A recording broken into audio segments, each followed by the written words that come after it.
How you doing, guys? It's Richie. Hillbilly again. This is issue number 3 and number 4. Digging around in my boxes, I was able to pull out issue 3. I'm missing a couple. I don't know where the hell they went. But Eric Powell. Art and... he's doing the art and the writing. And the lettering.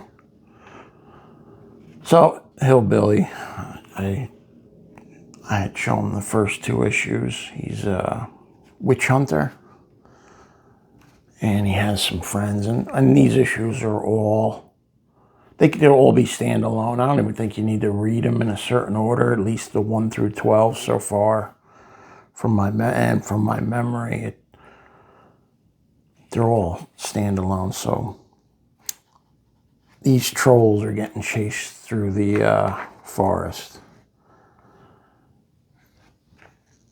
And it looks like a big cat is chasing them down. I like this blue. It depicts nighttime really well. So, Rondell, his bear, and then he's got these 2 buddies we're introduced to. So they're just looking for a rock. It's like a magical rock that was stolen. So they're wandering around. They're about ready to take it easy and rest up. So it turns out one of those 2 buddies of his is a woman. But she's dresses kind of manly. And the bear's hungry, so he's fishing. He doesn't want to be bothered, so the bear's name's Lucille. I think it's a she. It must be a she. So guy hollers out, Rondell, come look at this. And they find dead trolls. But they also find these little footprints. Looks like a child's print. So they're wondering what's killing the trolls. So there's a blood trail. And Rondell's trying to get Lucille to keep it moving, but she's hungry and pretty much tells him, screw off. I'm going to go fishing. This was a cool little scene here. Now he catches a big old fish, and the fish is talking to him. Please let me go back, mighty bear. And the bear tells him, I would not insult an ancient fish such as you by letting you die a decrepit thing with its scales falling off. To not eat you out of pity would be disrespectful to one so great. And the fish says, your points are valid. Finish me quick. And she gets her full from a big old fish. Then we fast forward to the rock that they're looking for. Now there's this big old cat and this little kid. Or what appears to be a little kid. So they're wandering around through the woods. They come upon this dog with a bum arm. See the arm? And the dog tells them, there's a witch out there, and pretty much telling them the cat and the kid are witches. So they look at each other and say, all right, and they keep going, and sure enough, they come across that giant cat. And they're getting ready to kill them both, or kill the cat at least. Cat's pretty fast, and they're having a hard time. Here comes the little kid. Look at that. That's great cartooning right there. That looks great. So the devil's cleaver will abide no witch. So once the cleaver touches a witch, it burns them. So it turns out the cat isn't a witch. So Rondell's in trouble. Another great panel. Man, Eric Powell. And he's got a really large body of work with the Goon and stuff. I wish he would keep going with these. It's been quite a few years since there's been any Hillbilly released. But I would love to see some new issues or a new mini. And then we get this double page spread. Here comes Lucille the bear to the rescue just in time. That's a great spread right there. Very nice. And the little kid. The little kid shapeshifts into like some little demon or whatnot. And the bear and the cat are going at it. And Lucille warns the cat, "I'll rip your throat out." And Rondell says, "Hold up." So they start talking to the cat. Because, giant cats can talk. So we were told your mountain cat had kidnapped a youngin' and blah, blah, blah. And the cat says, "Lies. My daughter was killed along with my entire village by the witch Haiti." He changed the turn. So she says, "The changeling there turned her into the form of my daughter to ease my suffering. My sweet child was a dear thing. The beast is a poor substitute and companion, but it is all I have to break my loneliness." And the kid's hissing. "Then your name be Alma Rose." "Yes. I had many powers, some would call them white magic." So the reason why the Hottie the witch, or Haiti the witch, wanted to kill her kid because she was powerful. And I guess magic users in this universe are very jealous. So he asks, "Does this witch Haiti have a withered arm?" And he says she does. So the dog that they had met in the woods, the talking dog, turned out that was the witch. So they make friends. And they ask her about the stone, and there's a stone. So they recover their stone for what they were looking for. And Wanderer, "Would you meet Haiti before I do? Bring me her head and her heart." And that's the witch in human form. Great work, man. Look at that. That's beautiful. I love it. Cool cover, too. All right, issue number 4. The Fiddle That Screamed for Blood. This is a good one. And I've forgotten all these stories. It's been years since I read them, so rereading them now is fun.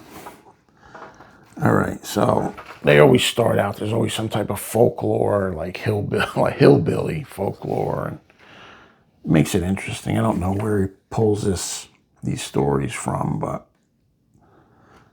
I don't know if it's real folklore or if he's just making it up as he goes. So there was a guy who used to play the fiddle, and he was not the nicest guy. Taking advantage of folks' generosity, so he's a schemer. And he were less than kind. He was a man prone to mischief and thievery. And one time an unspeakable crime took place in a village he was known to frequent, so they blamed him, the fiddler, these people. And, usually with an angry mob, they tied him up with a rock and threw the guy into the bog. So he curses them as he's dying. Or he curses the fiddle, for whoever plays the fiddle was cursed. And then you fast forward years later, and there's the fiddle. And this kid and his dog come across it in the woods. And the dog talks. And he's trying to warn the kid, "Hey, put it down." And the kid is just overtaken. So when he plays the fiddle now, he takes the life from everyone that's around him. So now he's cursed. That he's got that evil guy inside of him that they killed. Fast forward, Rondell's wandering around with a guy that he knows he fights with from time to time. What do they call him? The general? I don't remember. So this is weird. This nighttime. Look how he portrays this nighttime with all these markings. I thought that was trippy. I don't know how I feel about that.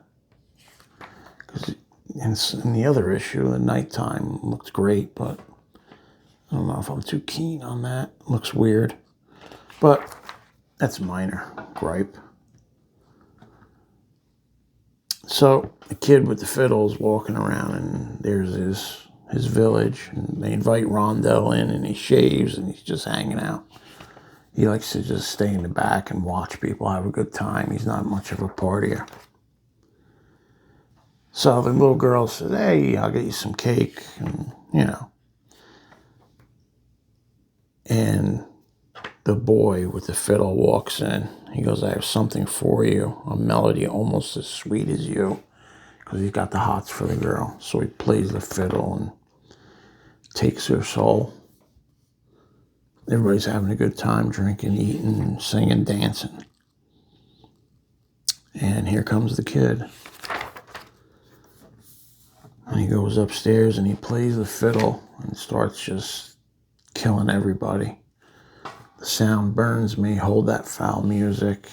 And he goes witchery, he grabs his cleaver. The kid's still playing, and he can see the soul of the evil guy behind him. And he's trying to fight it off with his cleaver.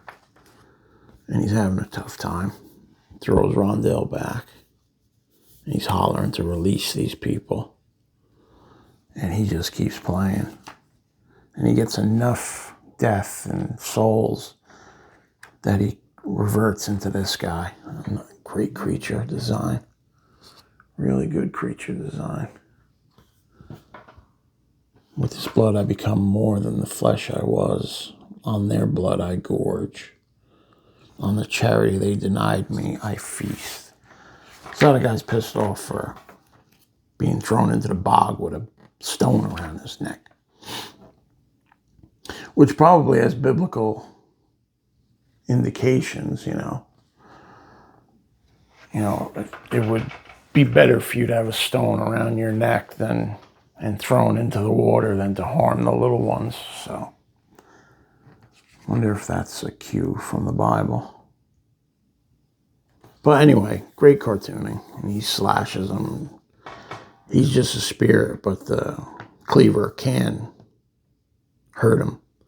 And he knows it, but you bite and you cut. Because this is the devil's cleaver vampire. Made from wickedness to abide no wickedness. And Rondell winds up cutting the axe in half. And once that happens, not the axe, cutting the fiddle in half. And once that happens, the guy just dissolves. And he's nothing.